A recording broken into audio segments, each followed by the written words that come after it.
Guys, anytime you hear a homeowner say, I need to get 3 bids, that usually means that the contractor is about to become an unpaid consultant. This plagued me for a long time in my own business until I figured this stuff out. And I'm going to tell you exactly for free today in this video how I developed the process to get around the objection of I need 3 bids. Why am I doing it? Because it was a big pain point for me. And if you ever hear this, it'll work for you too. Here's the deal. If you're a contractor and you want to get around the 3 bid objection, this video is for you. Let's go.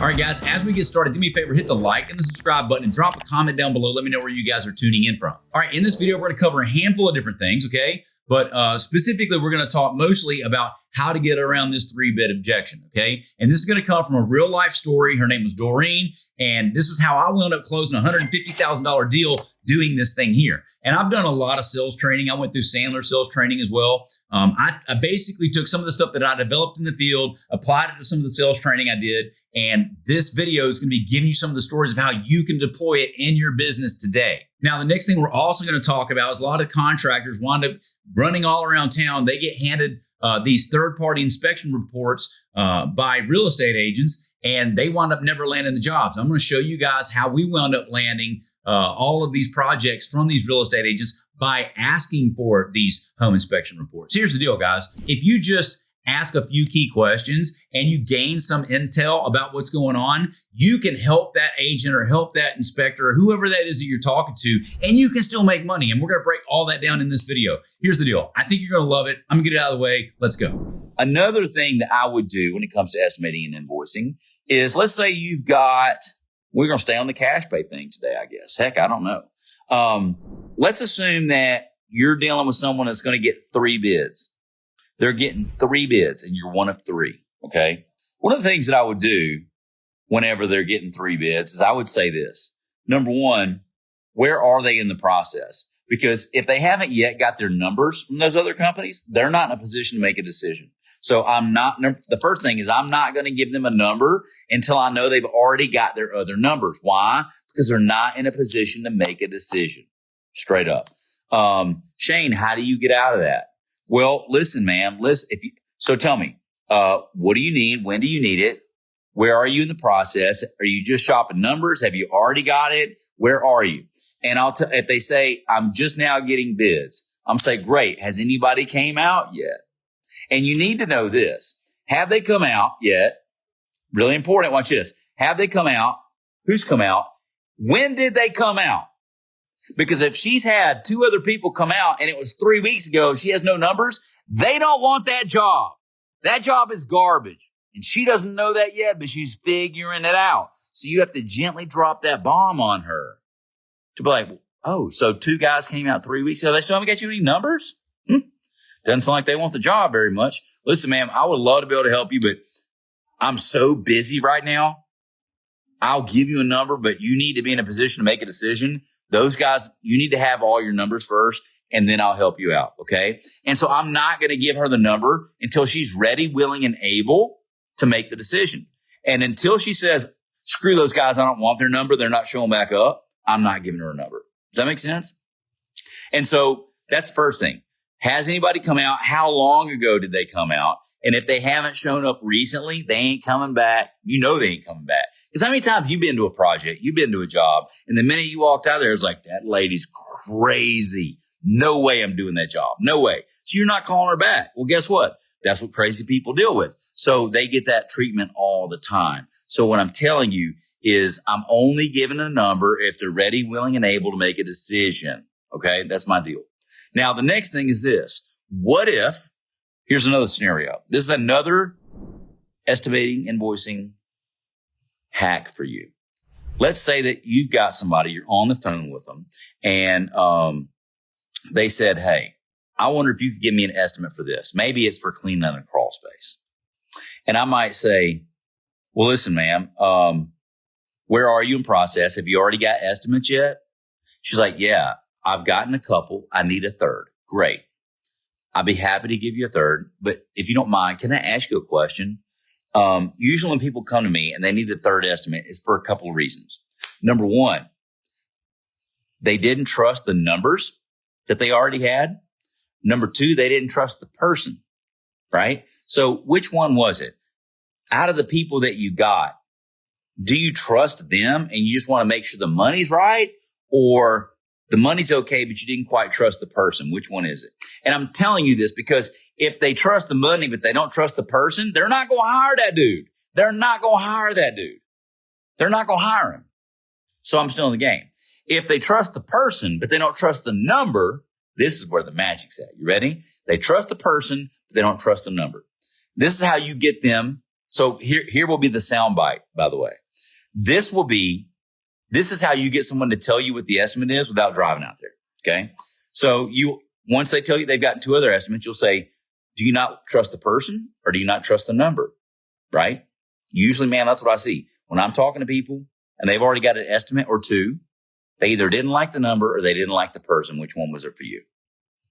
And so let's assume that they liked the person, but they didn't trust the number. Okay. I'll be like, well, listen, I'm slammed right now. I want to make sure you're taken care of. What did they tell you they're going to charge? Like, what they say they're going to do and what they say they're going to charge? I probably can't do the project right now, but just tell me what they said. I'll tell you if it's a fair shake or not, ma'am. And bro, they're going to give you that number. They're going to give you that number. And you're going to say, well, just email me the estimate and I'll look at it. They will give you the number. They will email you the estimate. And then I'll look at it and I'll be like, no, I mean, I think this is fine. I mean, we probably charge 20% less, but if you're okay with paying 20% more, use these guys. If you want 20% less, I'll come out there and do it tomorrow. You can give me a thumbs up or like for that, by the way. I'm telling you, they will send you the estimate. They will send you whatever they want and need. And then you get a chance. Do you want to undercut that? Yes or no? Do you want to tell them that scope is incomplete? Yes or no? You will be in a position of power once you see what that estimate looks like. This is how you get a copy of their estimate. Does that make sense? Here's another example. All right. Here's another example. And these are real world examples that I used to do all the time. This was one where I had someone, they know you, they like you.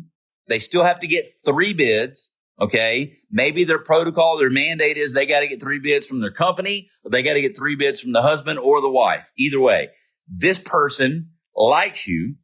They like you. They want to do business with you. You found pain. You went through all of that. Okay.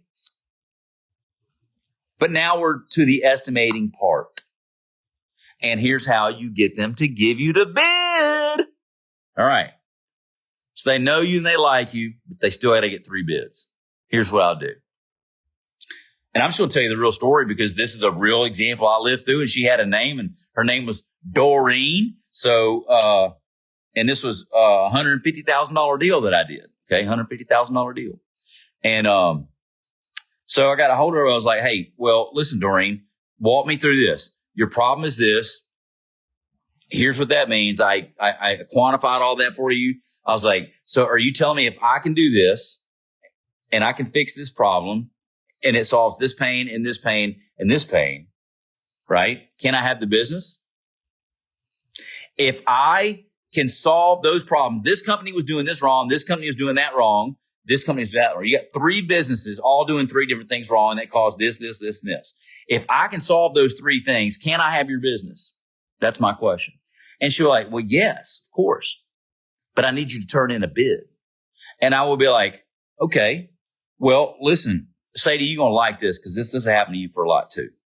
Well, listen, Doreen, I can solve your pain. But a minute ago, you told me that if I can solve that problem for you, I can have the business. But now you just told me to turn around and give you a bid. Here's the deal. I can solve that problem and I can solve that pain, but I can't tell you. I can't guess how much they're charging.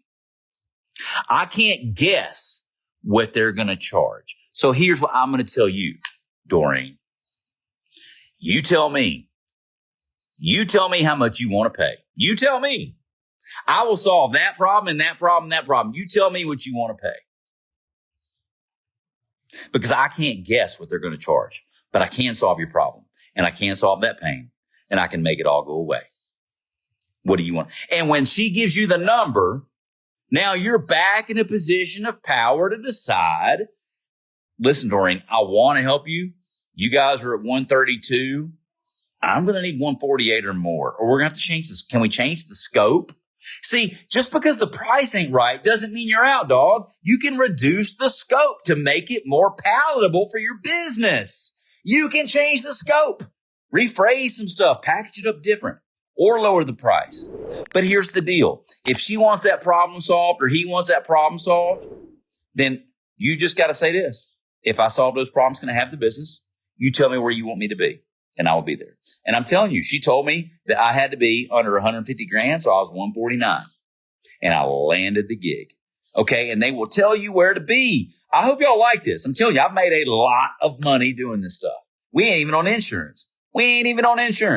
But we're the ones that are busy, and I would love to help you out. So just send me what you got, and I'll help you out the best you can, okay?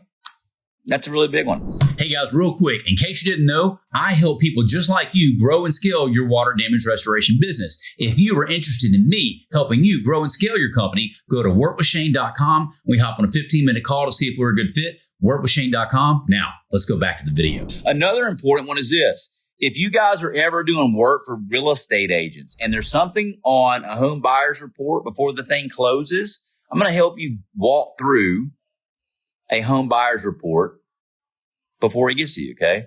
Number one, they're going to call you and they're going to say, hey, I need this stuff done. And you're like, and you need to know, is this coming from a home buyer's report, yes or no? So I'll leave it to you to figure that out. But if you can get it from a home buyer's report, say, listen, just send me the report. Number one, send me the report. Number two, second thing is this. Listen, Pamela, when I get these reports, it's pretty common. There's 50 things on here. There's 50 things, but there's typically 5 or 6 things that are really important.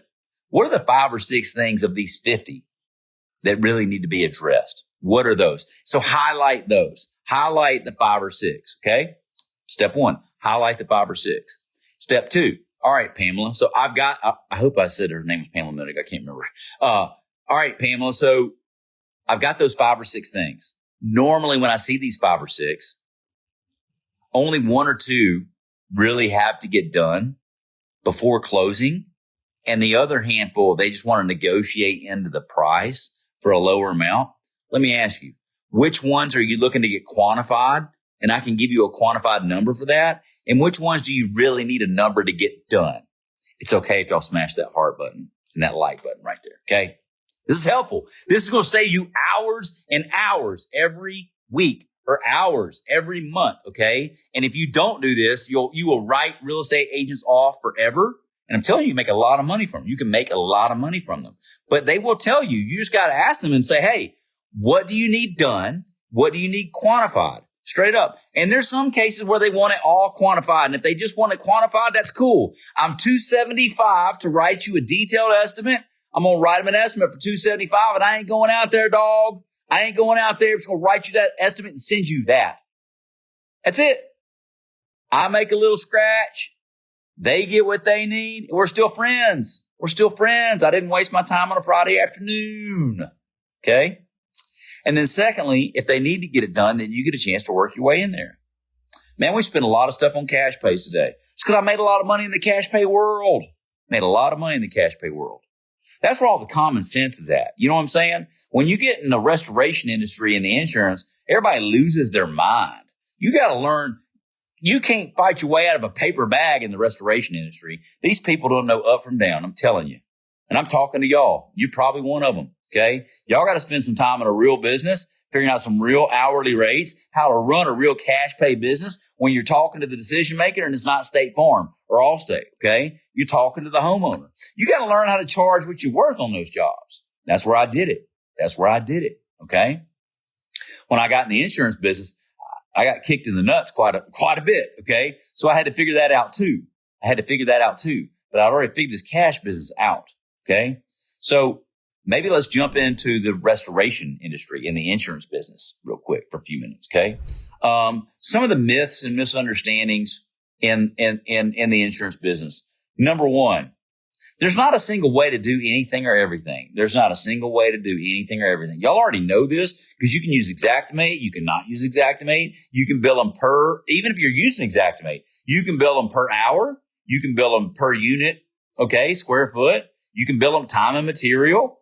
You can use the time and material spreadsheet and not use xactimate. There's any number of ways that you could write it. Has anybody ever done an xactimate job or an xactimate estimate and you had to rent some scaffold?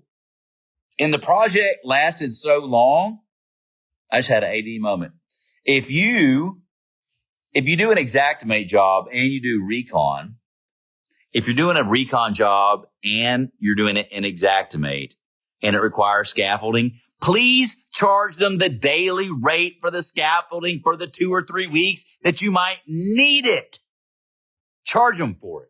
Charge them for it. And here's what's going to happen. They're going to be like, you just need to own the scaffolding. Well, nope.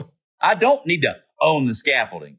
And if I do, I'm going to go buy it. And you're going to pay for it. You know what? I am going to go buy it and pay for it because I'm going to charge your ass so much money when I rent it that I'm going to pay for it.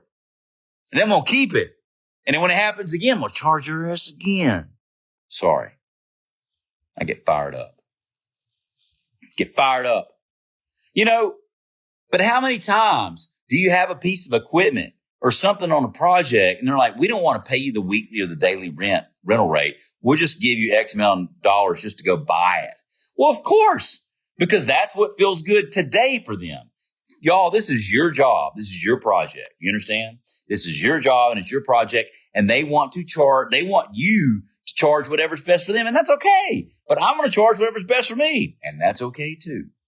And that's okay too. All right. Let me think about something else. I get sidetracked. There's not a single way to write an estimate for anything. You can bill it any different way that you want. Okay. And that's the biggest thing that I want to pass along to you guys. You don't have to do anything a single way. And when I got in the restoration field, the restoration industry, I was told everything had to go down a single way. And that was not what I found to be true when I got in there. That was not what I found to be true when I got in there. And that's what I try to teach everybody now. Like everybody taught me one thing, but after doing 1,000 water damage claims as an owner, I found out the stuff they said ain't real. It's not true. It's not true. And so, I mean, like, you know, but when you're a kid, they tell you the tooth fairy is real. They tell you Santa Claus is real. They tell you that the freaking Easter bunny is real, but ain't none of that stuff true, is it? Well, Shano Dazier's bursting the bubble today for you, okay? There's not a single way to do anything. There's not a single way to do anything. You can do it any way you want. Adjusters read from a flow chart, and that's why they like xactimate. So when they see certain codes, they can pull up their flow chart and say certain things. So that's why I like the Muddy Scope, because when you don't give them that flow chart, they don't have brains, y'all. They can't think.